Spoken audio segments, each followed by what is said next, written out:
Every year, 800,000 people walk through the gates of this castle looking for Dracula. They're going to leave disappointed, because the man Dracula was based on never lived here. Not for one night. Not as a guest, not as a ruler, not by choice. The only time he was ever inside these walls, he was locked in a cell barely big enough to pace in. This is Bran Castle, and almost everything people think they know about it is wrong. It sits on a limestone crag in the southern Carpathians, jammed into a narrow pass between Transylvania and Wallachia, two regions that spent centuries hating each other. It wasn't built to be beautiful. It was built to choke a road.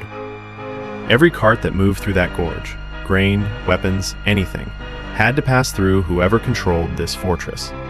The first version was wood, raised in 1212 by the Teutonic Knights. The Mongols burned it down 30 years later. The site sat dead for over a century until 1377, when the Hungarian king handed the rebuild rights to the Saxon merchants of nearby Brașov. They paid for it, they built it in stone, and they didn't build a home. They built a toll booth with walls a meter thick. That toll booth controlled the man on the other side of the pass, the ruler of Wallachia, Vlad III.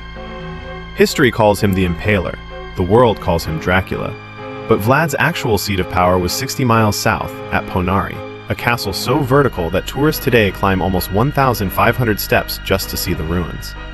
Bran wasn't his home. Bran belonged to the Saxons of Brașov, the same people taxing him, restricting him, squeezing him economically every chance they got. He hated them for it. More than once, he burned the villages around this exact castle just to prove he could. In 1462, that hatred caught up with him.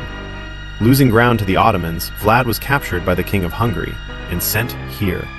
Not to a neutral site, to the dungeon of the fortress controlled by the people he'd spent years fighting. The cell still exists. Small, windowless. A few weeks, historians estimate, before he was moved to Visegrad for the rest of his imprisonment. A few weeks.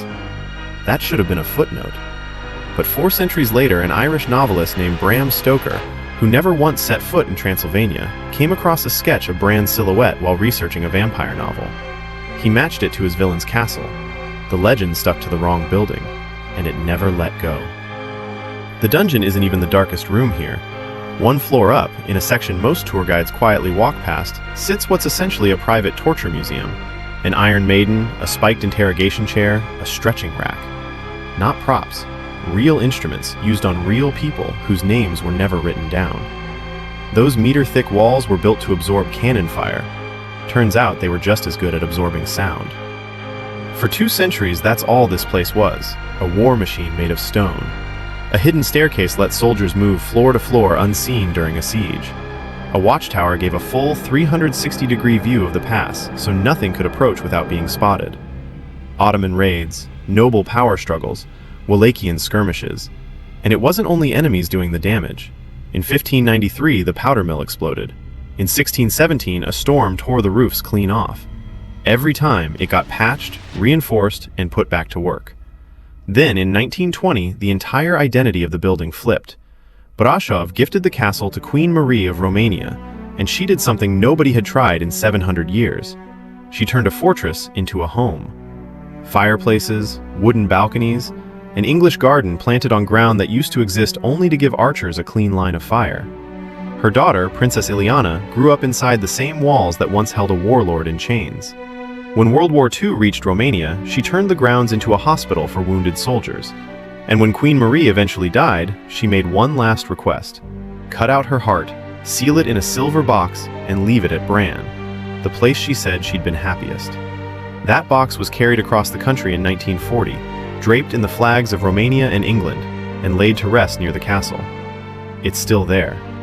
For a brief window, the weapon became simply somebody's home. It didn't last. In 1948, Romania's new communist regime forced Ileana and her family into exile. No warning, no negotiation, just a decree. The home she'd had for almost 30 years was gone. She didn't set foot in it again for over 40 years. By 1961, she'd taken religious vows in exile, becoming Mother Alexandra. When she finally returned around 1990, parts of the building she remembered from childhood had simply rotted away or disappeared. She died less than a year later, on January 21st, 1991. Buried at the monastery she'd founded in the US, with, reportedly, a small box of soil from the foot of Bran Castle placed in her grave, a piece of the place she was never fully allowed to come home to. It took until 2006, and a long legal fight, for ownership to return to her family. In 2009, they reopened it as Romania's first privately owned museum. So the 800,000 people who walk in every year looking for vampire fangs and gift shop capes are standing in a building that never held Dracula, but did hold a warlord in a cell he couldn't pace out in a dozen steps, that held torture devices used on people history never bothered to name, that held a queen who turned a war machine into a home, then asked to leave her heart in it forever, and that held a family who finally found happiness inside these walls, only to be thrown out of them by men who needed no folklore at all to do real damage. The fangs are fake. Everything else actually happened.